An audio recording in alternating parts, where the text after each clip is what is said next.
Hello everyone. Today's topic is adjectives. Yəni adjective nədir? Azərbaycan dilində tərcümədə sifət deməkdir. Sifətlər necə, nə cür, hansı sualına cavab verən sözlərə deyilir. Adjectivlər necə istifadə olunur? Adjectivlər sifətlə bərabər istifadə oluna bilir. Məsəl üçün, it is an interesting book. O, maraqlı kitabdır. She is an amazing teacher. O, möhtəşəm bir müəllimdir. Və daha sonra biz to be-nin formaları ilə də əmizarla birlikdə də adjective istifadə edirik.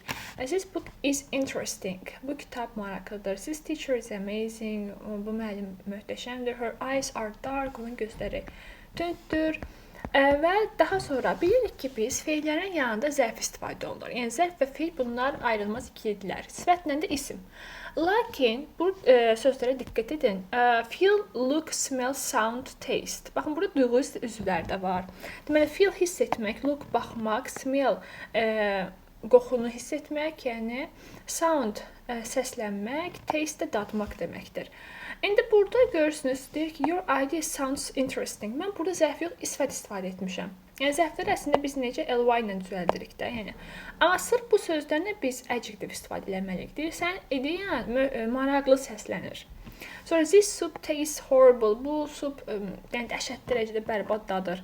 You look tired. Sən yorğun görsənirsən. Yəni, yadınızda qalsın ki, bu feillərlə bərabər siz sifət istifadə edəcəksiniz. Halbuki bunlar feildir, yəni.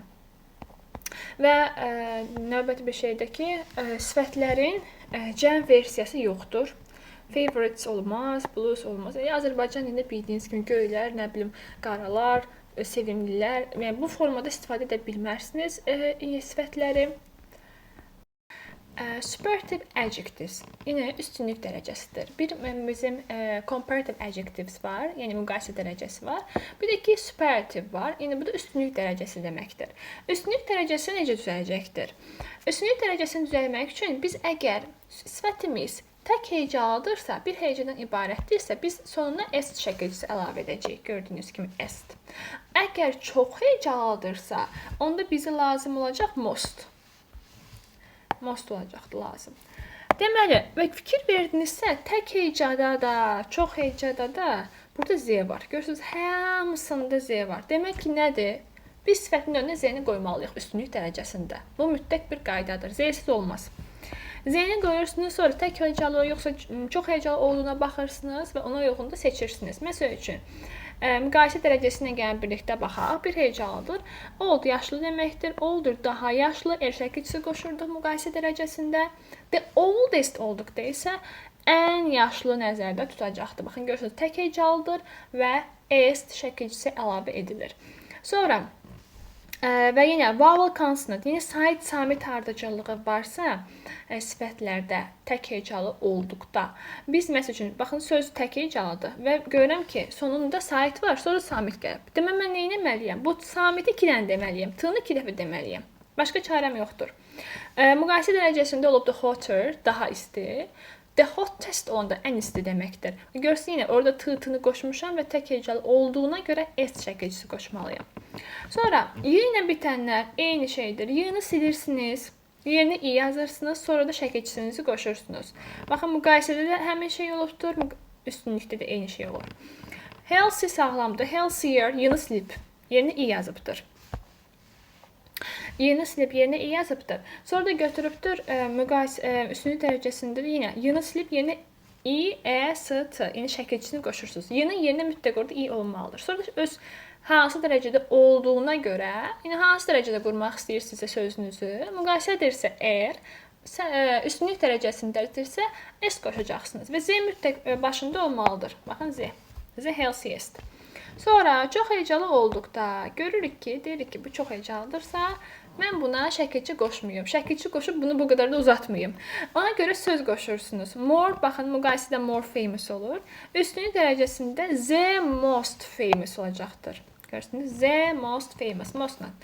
So, the most generous olacaqdır. Və kökündən dəyişənlər var, irregular adjectives. Good, better, the best olur. Ən yaxşı, the best olacaq. Bad, pis, sonra worse, ən pis, daha pis, the worst, ən pis. Yəni, uzaq, daha uzaq, ən uzaq mənalarında burada 2 cür var. Baxın, bunlara ikisi də çıxa bilər. Heç biri səhv deyil, hər ikisi doğrudur. Yəni ona görə çaşmayın burada. Hər ikisi də doğru qəbul edilir. Hansı istəyirsinizsə istifadə edə bilərsiniz. Gəlin indi bu sözləri cümlə daxilində necə istifadə edə biləcəyimizə göz gəzdirək. Cümləmizi oxuyaq. John and his brothers all play football, but John is the best. Deməli, John və onun iki qardaşı hamısı yəni oynayırlar, futbol oynayırlar. Amma John ən yaxşısıdır. Yəni 3 nəfər var, amma deyirik ki, John ən yaxşısıdır. Və görürsüz, good kökündən dəyişirdi. Üstünlük dərəcəsində Z best olurdu və belə də yazılıbdır. Sonra buna gəlin baxaq. Deməli, after the superlative use in. Deməli, superlativdən sonra in istifadə oluna bilir. Necə? Before names of places, before singular words, referring to groups of people. Yəni, bir qrup insanları, sinifimi istinad etmək üçün də biz istifadə edə bilərik bu superlative degree-ni. Məsəl üçün deyirəm ki, the Everest is the highest mountain in the world. Məsəl üçün bir şey bilirik. Bilirik ki, Everest ən hündür, ən yüksək və deyək, dağdır. Və dünyada bu belədir. Bu artıq faktdır. Və onda mən bunu ifadə etmək üçün deyə bilirəm. Deyirəm ki, Everest ən hündür dağdır dünyada. In the word istifadə edə bilirəm. Bunu mən artıq deyə bilmərəm. Müqayisə dərəcəsində bu mümkün deyil. Deyə bilmərəm ki, Everest daha hündürdür dünyada. Biraz məntiqli çıxmır. Amma üstünlük dərəcəsində təklik olduğuna görə, təklik və əhəmiyyəti daha böyük olduğuna görə bunu deyə bilirəm. Deyirəm, bir qrup insanın içindəmi, bir sinifdəmi, ailədəmi ən böyüyüdür, nə bilim, ən məşhurudur. Yəni, bura baxaq. She is the best student in the class. O, ən yaxşı tələbədir, şagirddir sinifdə. He is the tallest in the family. O, ən hündürdür ailədə. Sonra, bəzi ifadələr var ki, biz dedik ki, Z qoyuruq sifətinin üstünlük dərəcəsinin önünə. Bəs biz Z-ni nə vaxt silə bilərik? Hansı məqamda mən bu Z-ni istifadə etməyə bilərəm? Gəlin, indi onlara baxaq. Bizə Z-ni istifadə etmərik o zaman ki, bizim possessive adjectivlərimiz var.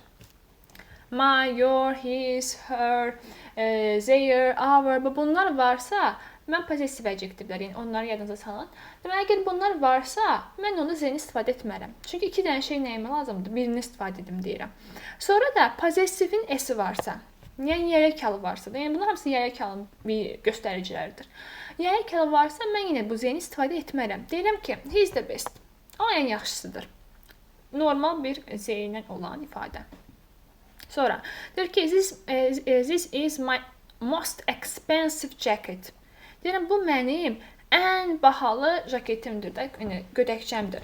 İndi mən burada my yazmışam, amma deyə bilərdim. Əslində bu my olmasaydı Z deməliydim. This is the most expensive jacket. Amma baxın, desəm ki, this is the most expensive jacket, iki dənə şey olur və artıq onsuz mən bu özəlliyini ifadə edirəm. Sizin nədir? Bu müəyyənlik artiklıdır da. Yəni göstərirəm ki, baxın, bu mənim gödəkçəmdən bir dənədir.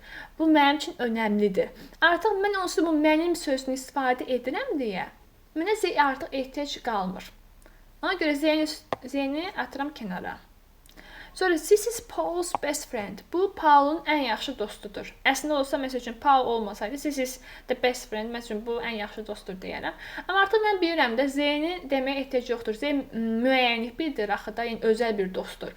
Amma mən deyirəm, artıq özəlliyi qoymuşam da, niyə görə özəldir mənə? Çünki Paul'un deyirəm, bu, Paul'un ən yaxşı dostudur. Özəlliyi nədir bunu? Paul'un ən yaxın dostu olmağıdır bu insana. Yəni, özəllik bildirən söz varsa, yəni possessivlər varsa, yəni possessive nədir? Sahiblik olmaq. Bu possessivlik varsa, deməli bizə Z lazım olmayacaqdır. Gəlin birlikdə bir neçə tapşırıqlara baxaq. Görürsünüz, young, cavan deməkdir. Mən bunu üstünlük dərəcəsində yazanda mütləq Z-ni yazıram və the youngest. S çəkilçisini qoşuram. Sad olsa saddest olacaqdır. Niyə görə? Z-ni də yazaq bura. Z saddest olacaq. Niyə görə? Çünki bir hecalı olduqda biz ardıcıllığa baxırdıq. Sait varsa, sonra samit gəlirsə, yəni sözün sonunda, mən həmin o samiti iki dənə deməliyəm. Saddest olacaqdır. Yəni sonra burada bir çox hecalıya da baxaq. Amazing, möhtəşəm isə most amazing olanda da ən möhtəşəm olacaqdır. Çünki heyecanımız çoxdur. Mən isə most amazing deyəcəyim.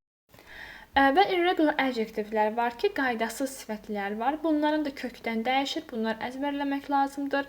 Bu cədvəli özünüzə qeyd götürün ki, sonra qarşınıza çıxanda heç bir çətinlik çəkməyəsiniz. Çünki bunlar kökündən dəyişir. Ümid edirəm bura kimi video faydalı oldu sizə.